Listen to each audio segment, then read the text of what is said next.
A man is not his wealth, his title, or the position he holds.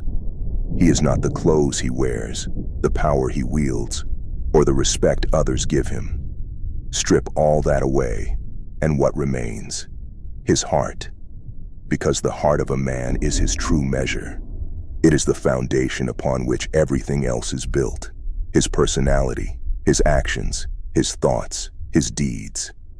A weak, deceitful heart breeds a weak, deceitful man. A lying heart breeds a liar.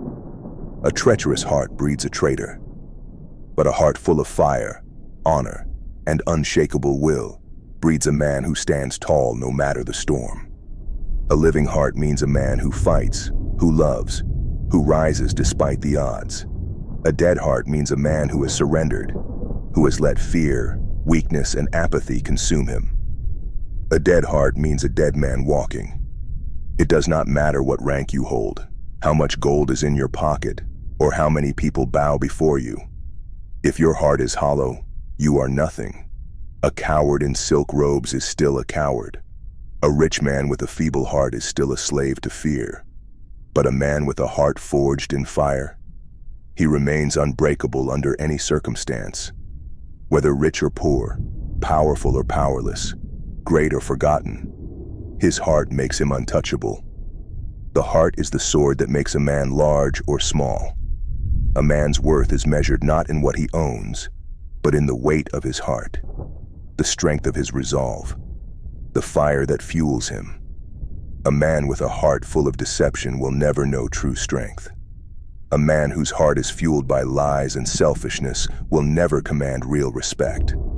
People might fear his power, might bow to his wealth, but deep down, they will never follow him out of loyalty. Because a weak-hearted man is easy to betray, easy to overthrow, easy to forget. But a man whose heart beats with unrelenting fire, discipline, and conviction, he cannot be broken, cannot be swayed. Men rally behind such a man not out of fear, but out of admiration. They see in him the thing they lack. They see in him the standard. The truth is, most men will never understand this. They chase power, money, pleasure, things they believe define strength. But the man who chases greatness of the heart becomes something eternal. Power fades, wealth is stolen, pleasure is fleeting. But a great heart, it endures. It outlives the man himself. Look at history. The names we remember, the men who shaped the world, they were not just men of power. They were men of conviction, men of fire, men whose hearts burned so bright that even death could not erase their legacy. They were not simply strong, they were unyielding. The battlefield does not favor the weak-hearted. The struggle for dominance in any arena of life does not favor those who flinch, those who hesitate, those who have no spine. In war, in business, in life itself, the man with the stronger heart always wins. A man's heart determines his threshold for pain. If his heart is weak, he will crumble at the first sign of hardship.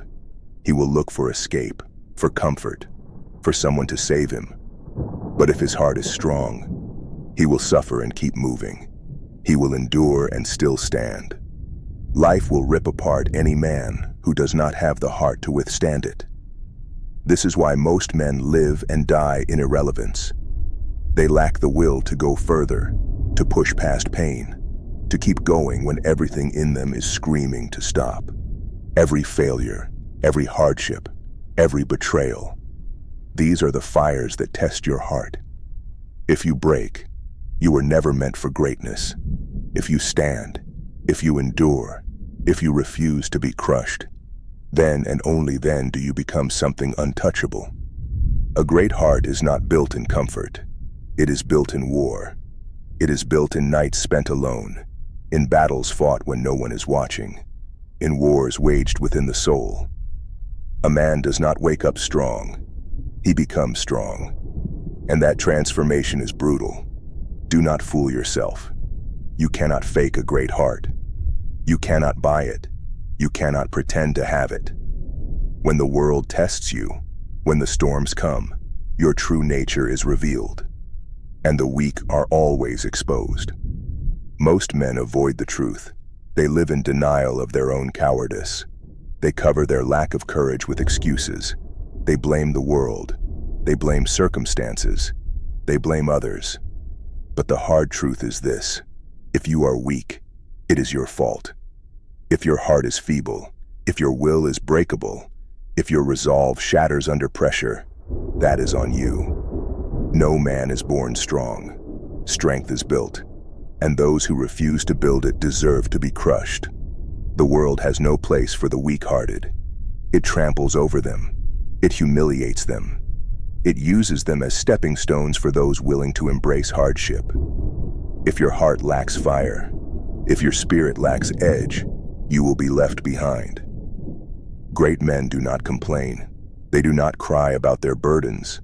They do not seek pity. They endure. They sharpen their resolve. They embrace pain like an old friend, because they know it is the only path to power. Weak men seek comfort.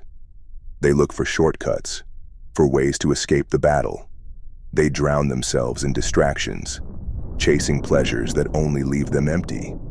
They want to feel strong without becoming strong. They want respect without earning it. They expect greatness to fall into their lap, while the men who deserve it are out there bleeding for it. There is no middle ground. Either your heart is forged in fire, sacrifice, and discipline, or it is rotting in complacency and cowardice. The man with a strong heart walks through fire and comes out harder, colder, and more powerful. The man with a weak heart burns to ashes and is forgotten. So ask yourself, when life comes for you, when the pressure rises, when the fire burns, will your heart withstand the test?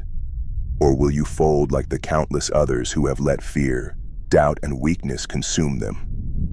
Because in the end, there are only two kinds of men: those who stand and those who break.